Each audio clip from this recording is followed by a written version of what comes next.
মোহতারাম হাজরিন, নামাজ যদি না হয়, দিনের স্তম্ভই যদি না থাকে, তাহলে আমি মুসলমান হলাম কিভাবে? এই ঘরের, এই মসজিদের খুঁটিগুলো যদি না থাকে, তাহলে ছাদ আপনার কোত্থেকে বসবে? দেয়ালগুলো কোথায় থাকবে? দুনিয়ার জিনিস তো আমরা বুঝি, কিন্তু ইসলামের ব্যাপারে আমরা কেন এই বিষয়গুলো বুঝি না? দুনিয়ার ক্ষেত্রে আমরা তাকাই, কত মানুষের কত বাড়ি হয়ে আছে, আমার একটা বাড়িও নাই, কিন্তু কখনো এটা দেখি না যে আমার ভাই 5 ওয়াক্ত নামাজ করে, রোজা রাখে, সে দিনদার মানুষ হয়, আর আমি নামাজ পড়ি না, সুদ খাই, ঘুষ খাই, মদ খাই, এইভাবে আমার জীবন চালায় নিচ্ছি, আর মনে করি যে আরে কিছুদিন যাক, আর একটু বয়স হোক, তারপরে নামাজ ধরবো, তওবা করব, একেবারে বুড়া হয়ে যাব। মোহতারাম হাজির, কি এমন প্রতিশ্রুতি আছে যে এই বয়সে আপনি যাবেন, এরপরে তওবা করবেন, এরপরে নামাজ ধরবেন, এরপরে রোজা করবেন, এরপরে হারাম ছাড়বেন, সেই পর্যন্ত যাবেন? এর এমন কি প্রতিশ্রুতি আপনার আছে? আল্লাহ তাআলার সঙ্গে কি গোপন চুক্তি আছে যে আল্লাহ আপনার সঙ্গে আমার গোপন চুক্তি করলাম, বয়স 70 পর্যন্ত আমাকে আপনি আজরাইলকে আমার সামনে পাঠাবেন না, কাছে পাঠাবেন না? এমন কোনো গোপন চুক্তি করার সুযোগ কি কারোর জন্য আছে? নাই। যেহেতু নাই, সেহেতু আজকে এই মুহূর্তে মোহতারাম হাজিরিন, মনে মনে তওবা করি আমরা যে 5 ওয়াক্ত নামাজ আর জীবনে পূর্বে যা ভুল করেছি, আজকে থেকে আসরের নামাজ থেকে 1 ওয়াক্ত নামাজ ইনশাআল্লাহ জীবনে ছাড়বো না। রাজি আছেন? ইনশাআল্লাহ বলেন, আবার হাত তোলেন সবাই। আল্লাহ আপনার এই বান্দারা তওবা করছে, আপনি কবুল করেন। জীবনের পূর্বে যে সমস্ত নামাজ আমরা ছেড়ে দিয়েছি, সেই সমস্ত নামাজগুলোকে কাজা করার তৌফিক দেন। আল্লাহ ভবিষ্যতে আর কোনো নামাজ ছাড়বো না, এই মর্মে আপনার সঙ্গে প্রতিশ্রুতি গ্রহণ করছি, আপনি আমাদেরকে তৌফিক দেন। আমাদের সন্তানদেরকে নামাজি হিসেবে কবুল করেন। আমাদের পরিবার পরিজন এবং সকল মুসলমান ভাইদেরকে, ভাই বোনদেরকে নামাজি হিসেবে কবুল করে নেন। আমিন। আল্লাহ কবুল করুন।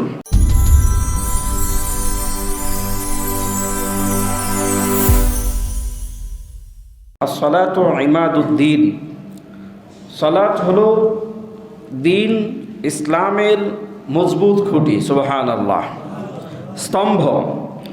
অন্য হাদিসের মধ্যে, বিশুদ্ধ হাদিসের মধ্যে, এই হাদিস আমরা অনেকেই জানি, বুনিয়াল ইসলাম আলা খামসিন, শাহাদাতি আল্লাহ ইলাহা ইল্লাল্লাহ ওয়া ইকামাতিস সালাহ ওয়া ইতাইজ যাকাহ ওয়া সাওমি রমাদান ওয়া হজ্জিল বাইতি মান ইসতাতা ইলাইহি সাবিলা। ইসলামের স্তম্ভ 5টি বিষয়ের উপর। প্রথম, সাক্ষ্য দান করা, অন্তরে বিশ্বাস করা তথা শাহাদা, কালিমাতুশ শাহাদাত পাঠ করা, স্বীকারোক্তি প্রদান করা। এরপর 4টি রুকন রয়েছে, এর মধ্যে সর্বপ্রথম যেটা, সেটা হলো সালাত আদায় করা, সুবহানাল্লাহ। ইকামাতুস সালাহ, সালাতকে কায়েম করা, প্রতিষ্ঠিত করা। যাকাত প্রদান করা, রোজা রাখা রমজান মাসে, এবং যারা সক্ষম, যাদের উপর হজ ফরজ, তাদের জন্য হজ সম্পাদন করা।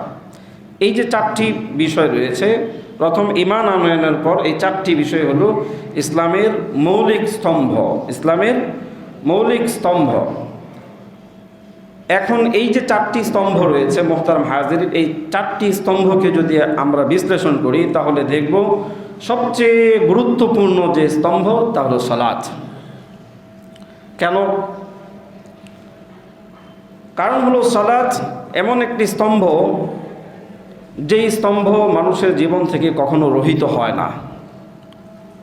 আপনি রোজার কথা বলবেন, হজের কথা বলবেন, যাকাতের কথা বলবেন, সেটা কারো ক্ষেত্রে প্রযোজ্য, কারো ক্ষেত্রে প্রযোজ্য নয়। কখনো আপনার জন্য ফরজ হতে পারে, কখনো আপনার ক্ষেত্রে সেই বিধান রহিত হতে পারে। আপনি রমজান মাসে নিজের বাড়িতে অবস্থান করছেন না, আপনি সফরে চলে গিয়েছেন, মুসাফির, আপনার জন্য সুযোগ আছে যে সেই মুহূর্তে আপনি রোজা রাখবেন না, কিন্তু পরবর্তীতে আপনি কাজা করে নেবেন, এর সুযোগ আপনার রয়েছে। কিন্তু সালাতের ক্ষেত্রে না। প্রয়োজন আপনি কসর করবেন, সেই সুযোগ আছে, কিন্তু আপনার জীবন থেকে এক মুহূর্তের জন্য সালাতের ফরজিয়াত কখনো বিচ্ছিন্ন হবে না, সুবহানাল্লাহ। যাকাত আপনি তখন দিবেন যখন আপনার নেশাব পরিপূর্ণ হবে, এর আগে আপনার উপর যাকাত ফরজ নয়। কিন্তু সালাত আপনার উপর ফরজ যখন আপনি প্রাপ্তবয়স্ক হয়েছেন। বরং রাসূলুল্লাহ সাল্লাল্লাহু আলাইহি ওয়াসাল্লাম তো বলেছেন, যখন তোমাদের সন্তান 7 বছরে উপনীত হয়, তখন তাদেরকে নামাজের আদেশ দাও।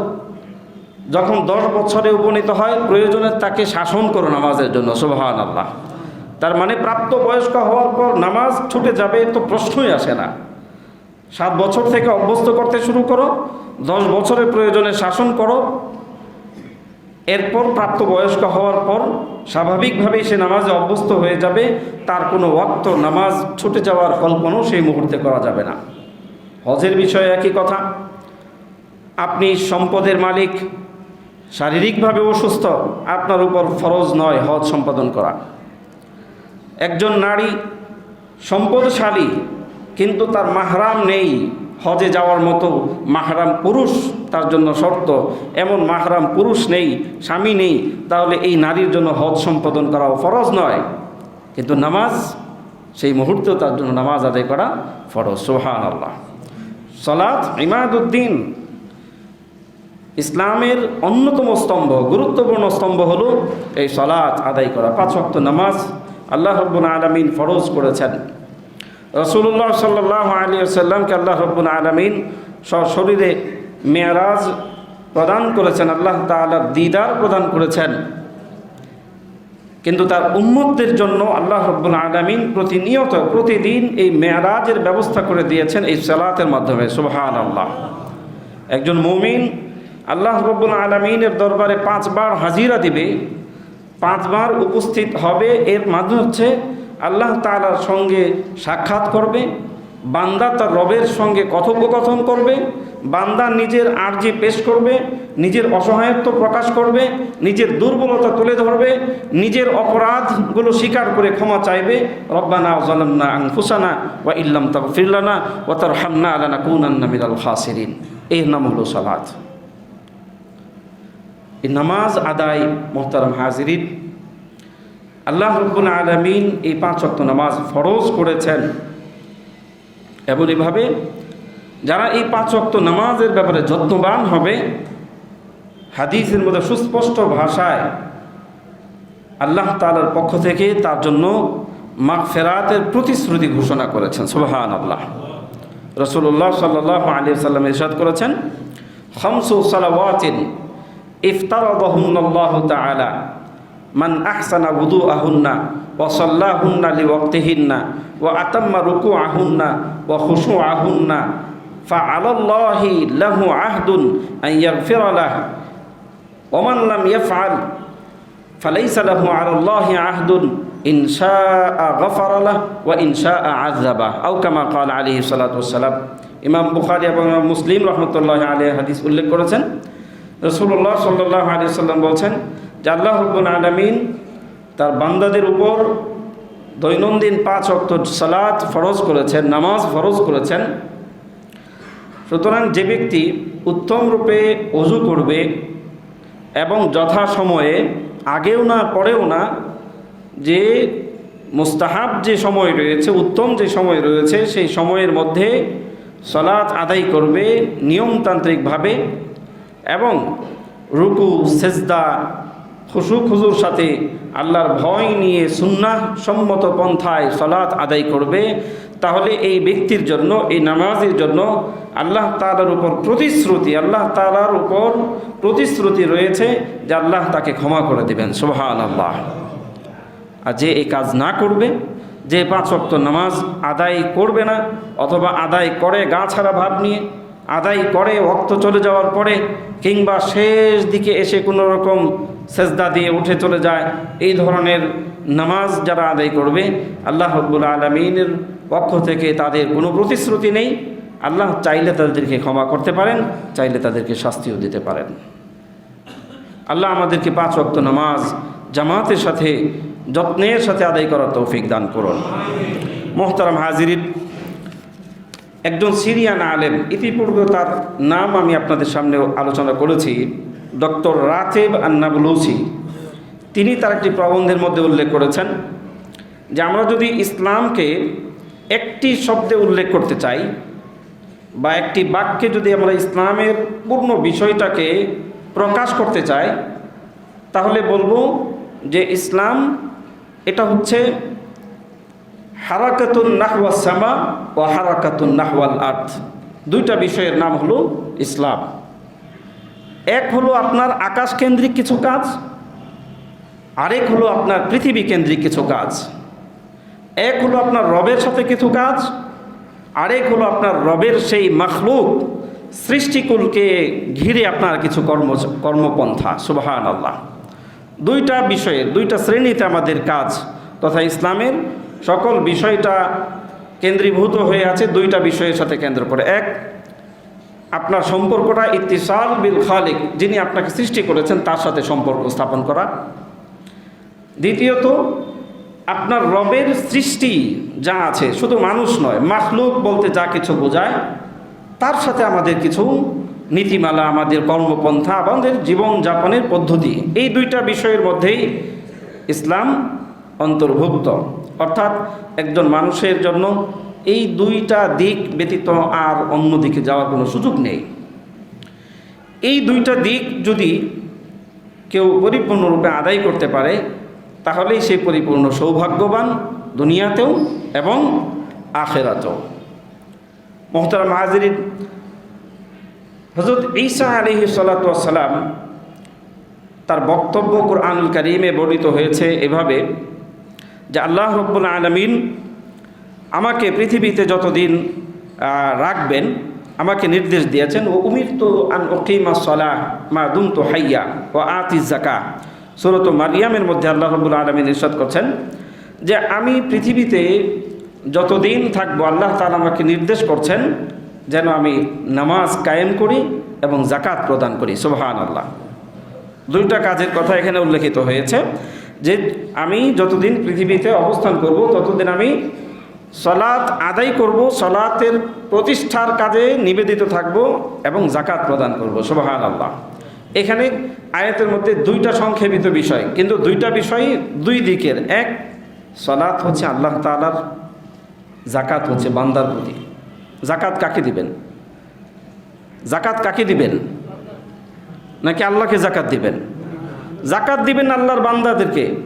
সালাত আমরা অভিমুখী হই আল্লাহ তাআলার দিকে, তো সালাত আল্লাহ তাআলার জন্য, যাকাত বান্দার জন্য।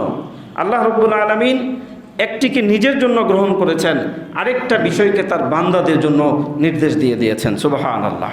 সুতরাং এখানে মুহতারাম হাজিরিন, যে আমাদের ইসলামের এই দুইটা বিষয়, এক, আল্লাহ তাআলার সাথে আমাদের সম্পর্ক স্থাপন করতে হবে। দ্বিতীয়ত, আল্লাহ তাআলার মাখলুক তথা বান্দাদের সাথে আমাদের সম্পর্ক স্থাপন করতে হবে। শুধু বান্দাই নয়, বরং সমস্ত সৃষ্টিকুলের সাথেও আমাদের কি করণীয় রয়েছে সেই নির্দেশনা ইসলামের মধ্যে পরিপূর্ণরূপে রয়েছে। সুবহানাল্লাহ। ওয়া আওসানি বিসসালাতি ওয়াজ যাকাতি মা দুমতু হাইয়া। ঈসা আলাইহিস সালাতু ওয়াস সালাম বলছেন যে আল্লাহ তাআলা আমাকে নির্দেশ দিয়েছেন, আওসানি বিসসালাহ, নামাজের ব্যাপারে আমাকে আল্লাহ রাব্বুল আলামিন নির্দেশ দিয়েছেন, ওয়াজ যাকাহ, এবং যাকাতের ব্যাপারে মা দুমতু হাইয়া, যতদিন আমি পৃথিবীতে অবস্থান করি, এবং তিনি তাই করে গিয়েছেন। সুতরাং আমাদেরকে এখন বুঝতে হবে যে এই যে দুইটা দায়িত্ব আমাদের প্রতি, এক, আল্লাহ তাআলার সাথে আমাদের, আল্লাহ তাআলার প্রতি আমাদের দায়িত্ব, দ্বিতীয়ত সৃষ্টিকুলের প্রতি আমাদের দায়িত্ব। তো এই দুইটা বিষয়কেই যদি আমাদের দায়িত্ব পালন করতে হয় তাহলে সর্বপ্রথম বিষয় হলো আমাকে চিনতে হবে আমার খালেক কে, তিনি আমার সৃষ্টিকর্তা কে, তিনি কেমন মহান তিনি। যদি আমি তা না জানি, তার পরিচয় যদি আমি না বুঝি, তাহলে তো আমি সেই দায়িত্ব পালন করতে সফল হব না, বরং আমি ব্যর্থ হয়ে যাব। রব্বুল আলামিনের পরিচয় পাবার অন্যতম মাধ্যম হলো এই সালাত। আল্লাহু আকবার কাবীরা।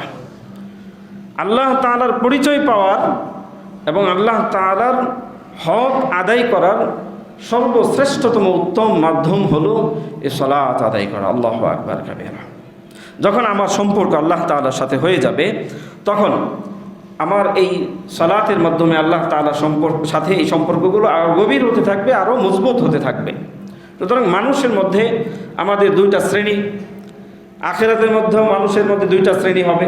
দুনিয়াতেও যেমনইভাবে দুইটা শ্রেণী রয়েছে, আখিরাতেও ঠিক তেমনইভাবে দুইটা শ্রেণী হবে।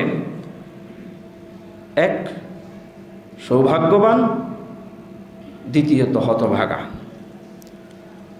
সফল কাম, সফল ব্যক্তি আর ব্যর্থ ব্যক্তি, দুইটা শ্রেণী। আমরা দুনিয়াতে আমরা নিরূপণ করে থাকি, ফলাফল যাচাই করে থাকি হলো হয়তো শিক্ষা দীক্ষা, অর্থ বৈভব, সম্পদ, ক্ষমতা, বিভিন্ন দুনিয়াবি বিষয়ের মাধ্যমে আমরা বিচার করে থাকি যে কে সফল হলো, কে ব্যর্থ হলো, কে কার জীবন সুখময়, কার জীবন দুঃখ ব্যথায় জর্জরিত, সেগুলো আমরা আমাদের ওই যে বাহ্যিক পঞ্চ ইন্দ্রিয়ের মাধ্যমে যা দেখি তার মাধ্যমেই আমরা কি করে থাকি, বিচার করে থাকি। কিন্তু কোরআনুল কারীমের মধ্যে আল্লাহ রাব্বুল আলামিন ইরশাদ করছেন যে দুইটা শ্রেণীর মধ্যে, এক হলো সাঈদ আর এক হলো শাকী, দুইটা শ্রেণী। এই দুইটা শ্রেণী কে মোহতারাম হাজিরিন?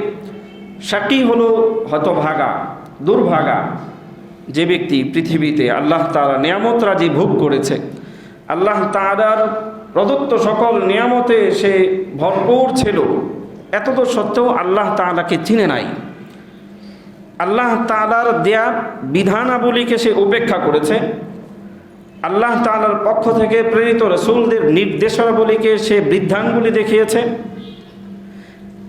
যার ফলে আল্লাহকে না চেনার কারণে আল্লাহর সৃষ্টিকে সে অবজ্ঞা করেছে। খেয়াল করবেন, আল্লাহ তাআলাকে না চেনার কারণে আল্লাহ তাআলার মাখলুকের সাথে সে দুরাচরণ করেছে, আল্লাহ তাআলার মাখলুকের সঙ্গে যে হক ছিল সেই হক সে আদায় করে নাই। কারণ যে ব্যক্তি আল্লাহর হক আদায় করতে ব্যর্থ, তার দ্বারা বান্দার হক আদায় করাও সম্ভব না। যার মাধ্যমে বান্দার হক আদায় করা সম্ভব না, তার মাধ্যমে অন্যান্য যে সৃষ্টিকুল রয়েছে সেই সৃষ্টিকুলের হক আদায় করাও সম্ভব না।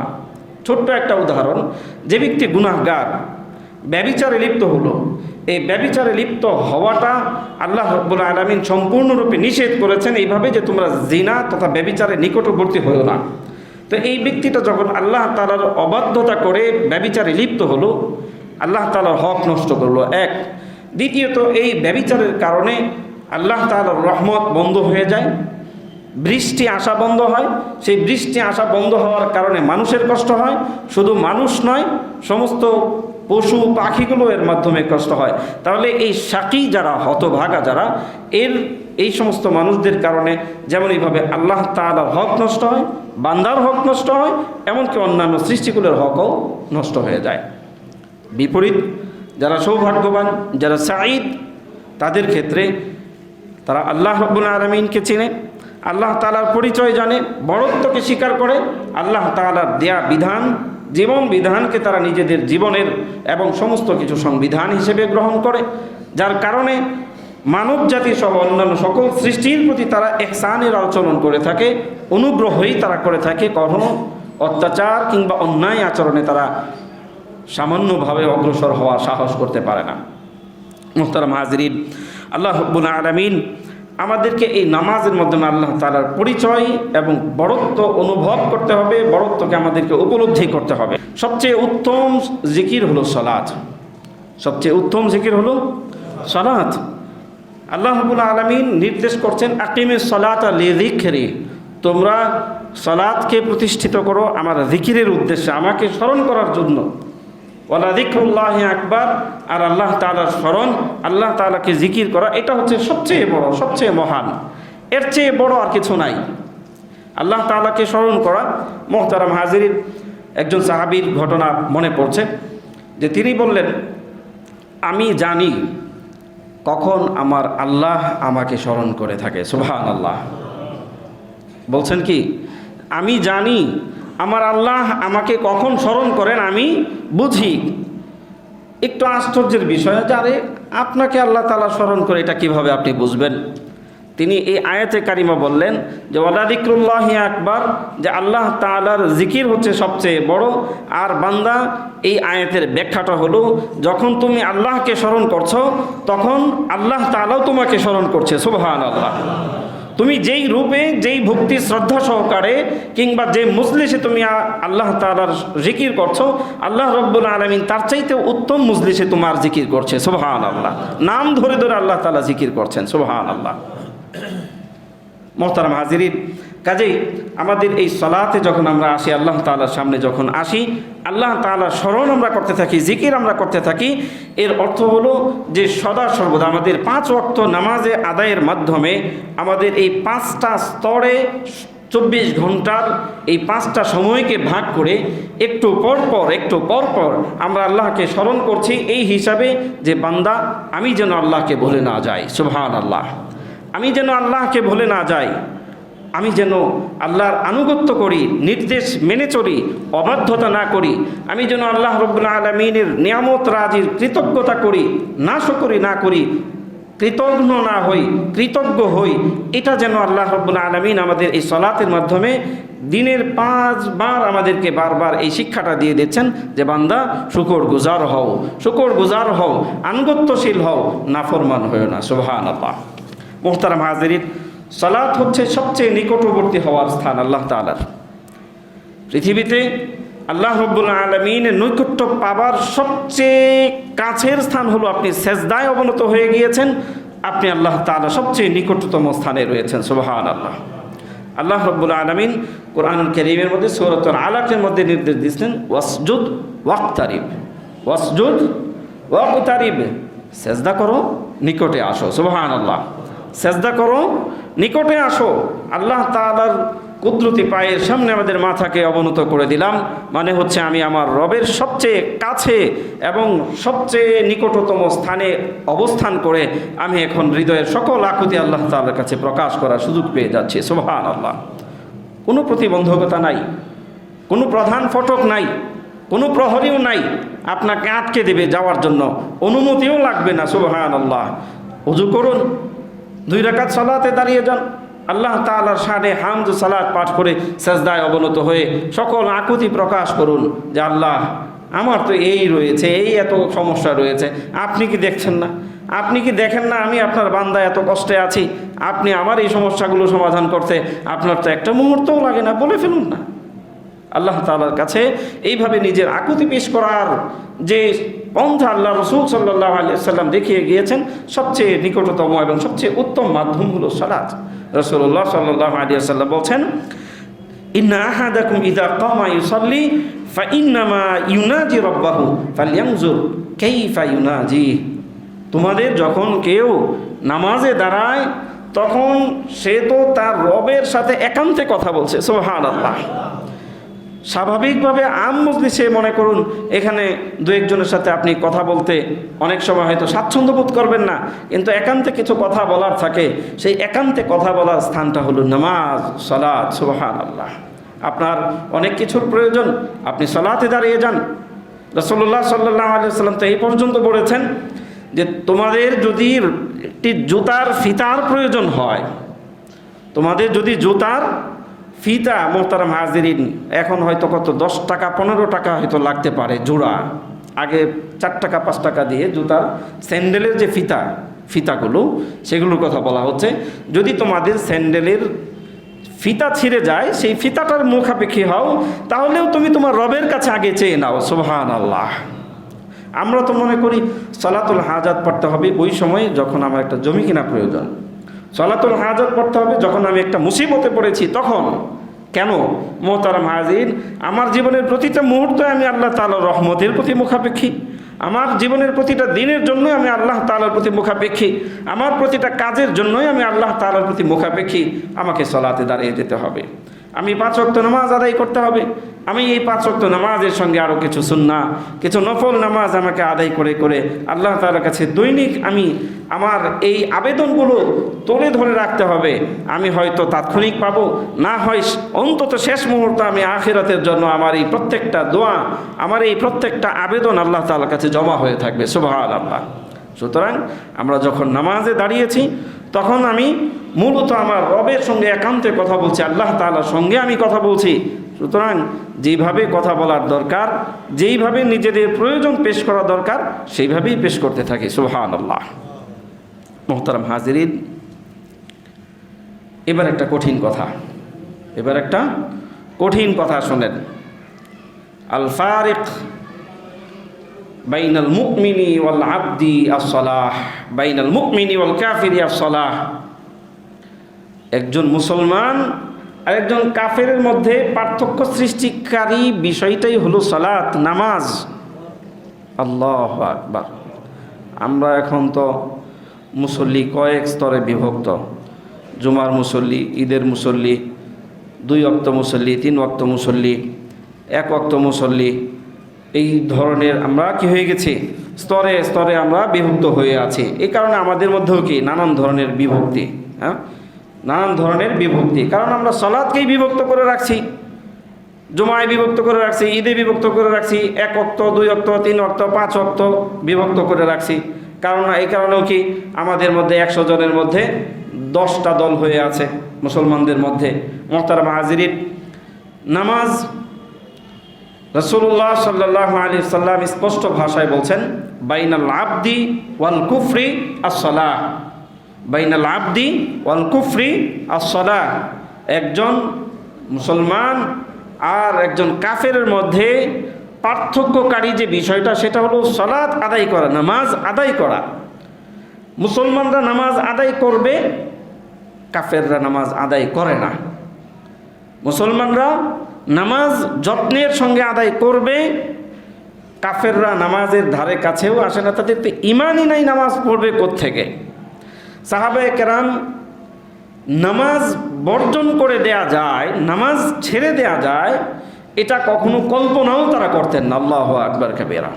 এটা কল্পনাও করতে তারা সক্ষম হতেন না যে আল্লাহ আমাদের উপর 5 ওয়াক্ত নামাজ ফরজ করেছেন, আর কেউ নামাজ ছেড়ে দিবে, এটা সম্ভব হতো, হবে, এটা কল্পনাও সম্ভব হতো, কল্পনাও করতে পারতো না। হযরত আব্দুল্লাহ ইবনে উম্মে মাকতুম রাদিয়াল্লাহু তাআলা আনহু অন্ধ সাহাবী ছিলেন। আব্দুল্লাহ ইবনে উম্মে মাকতুম রাদিয়াল্লাহু তাআলা আনহু অন্ধ সাহাবী ছিলেন। আল্লাহ রাসূলের মুয়াজ্জিন ছিলেন হযরত বেলাল রাদিয়াল্লাহু তাআলা আনহুর সাথে, তিনিও মুয়াজ্জিন ছিলেন।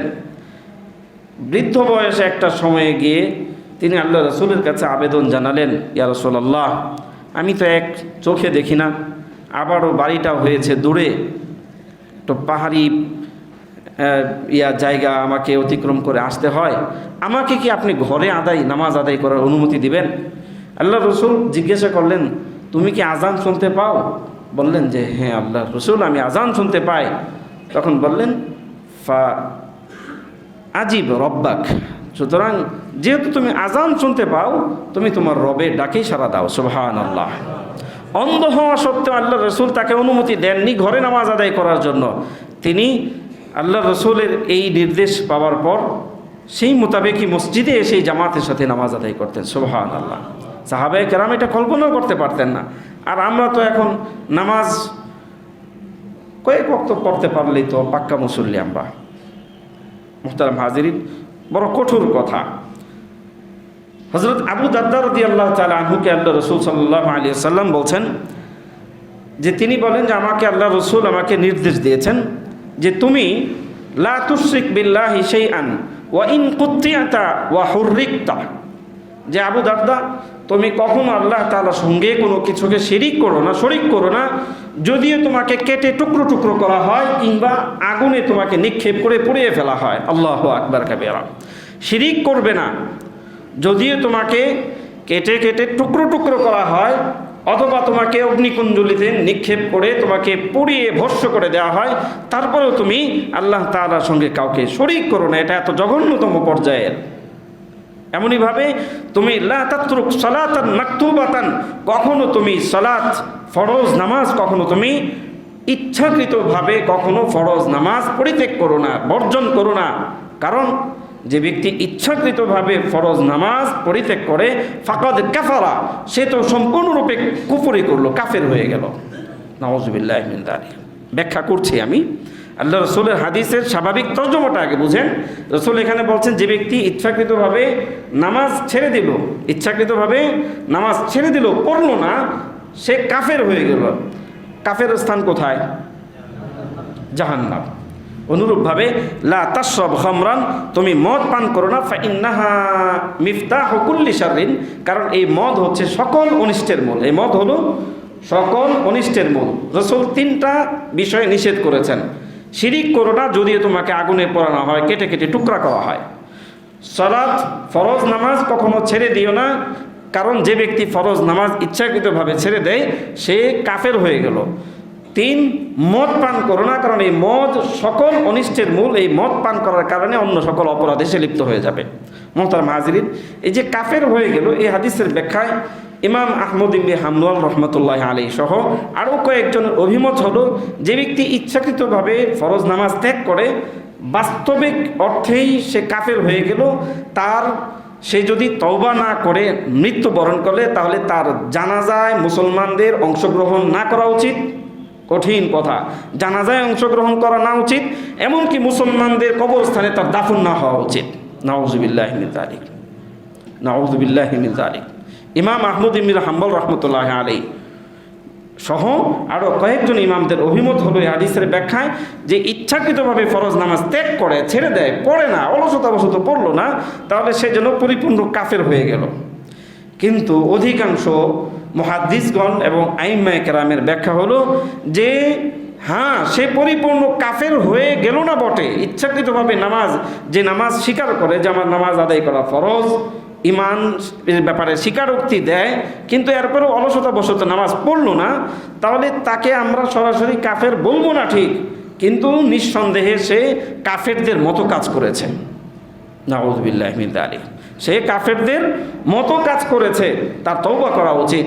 মুহতারাম হাজিরিন, এই ধমকি এবং এমন কঠিন বাণী থাকার পর আমরা মুসলমান হিসেবে নামাজ ছেড়ে দিয়ে আবার নিজেকে মুসলমান দাবি করার কিন্তু কোনো সুযোগ থাকে না।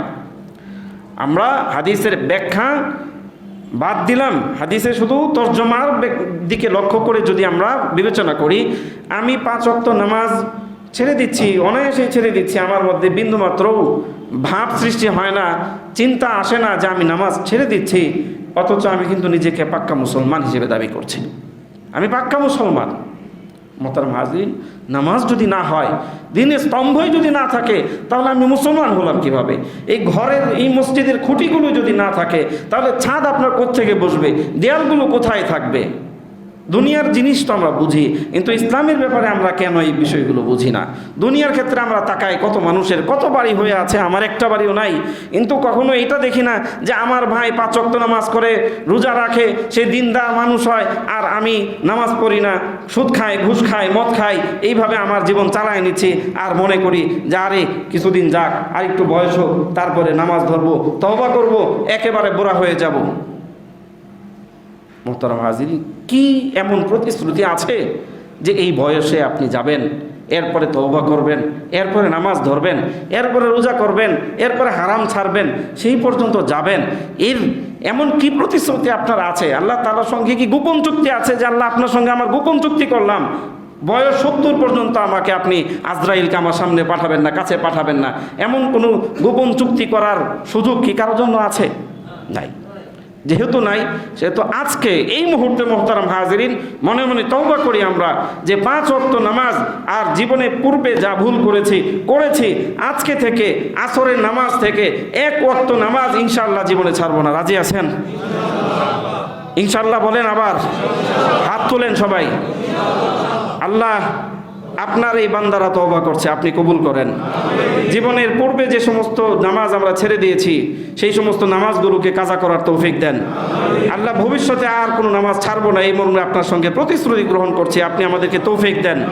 আমাদের সন্তানদেরকে নামাজি হিসেবে কবুল করেন, আমাদের পরিবার পরিজন এবং সকল মুসলমান ভাইদেরকে, ভাই বোনদেরকে নামাজি হিসেবে কবুল করে নেন। আমিন, আল্লাহ কবুল করুন। মুহতারাম হাজিরিন, 2 মিনিটে আমরা শেষ করি। 2টা কথা। এক, রাসূলুল্লাহ সাল্লাল্লাহু আলাইহি ওয়াসাল্লাম হাদিসের মধ্যে ইরশাদ করেছেন, সাহাবায়ে কেরামকে প্রশ্ন করলেন, কাইফা আনতুম, যে তোমরা সেই সময়টাতে কেমন হবে যখন সৎ কাজের আদেশ করা ছেড়ে দিবে, মন্দ কাজে নিষেধ করা ছেড়ে দিবে? সাহাবায়ে কেরাম আশ্চর্য হয়ে গেলেন, এটা কিভাবে সম্ভব? প্রশ্ন করলেন, ইয়া রাসূলুল্লাহ, এটা কি সম্ভব হবে যে সৎ কাজে আদেশ করা ছেড়ে দিব, মন্দ কাজে নিষেধ করা থেকে বিরত থাকবে, এটা কি সম্ভব হবে? রাসূল বললেন, কসম সেই সত্তার যার হাতে আমার প্রাণ, আমি বলছি তার চাইতেও বেশি হবে। নাউযুবিল্লাহি মিন যালিক। সাহাবায়ে কেরাম আশ্চর্য হয়ে বললেন, ইয়া রাসূলুল্লাহ, সেটা কি? বললেন যে তখন তোমরা কেমন হবে যখন তোমরা ভালো কাজকে মন্দ দেখবে আর মন্দ কাজকে ভালো মনে করবে। হচ্ছে কি না? ভালো কাজকে মন্দ হিসেবে দেখবে আর মন্দ কাজকে ভালো হিসেবে দেখবে। ভালো কথা বললে সেই কথাকে খারাপ মনে করবে, খারাপ কথাটা ভালো হিসেবে গণ্য হবে। আজকে ব্যভিচার হয়ে গিয়েছে, এখন কি এটা আপনার লিভ টুগেদার, এটা হচ্ছে প্রগতিশীলতা। হচ্ছে নাকি?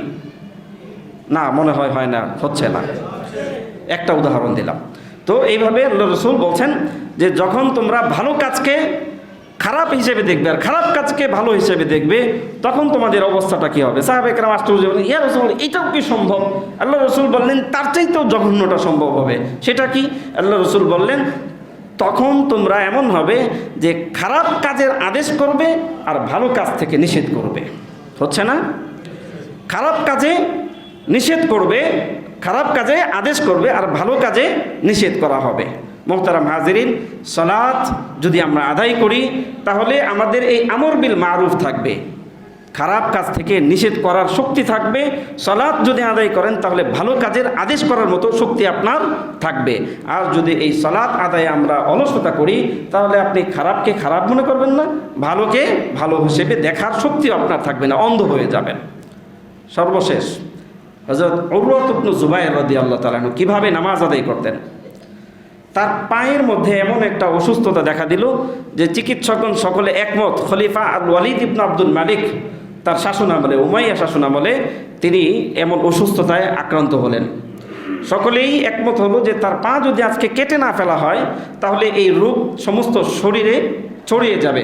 হযরত আয়েশা রাদিয়াল্লাহু তাআলা আনহার ভাগিনা অনেক উঁচু মাপের মুহাদ্দিস ছিলেন, তিনি রাজি হলেন, ঠিক আছে পা কেটে ফেলা হোক।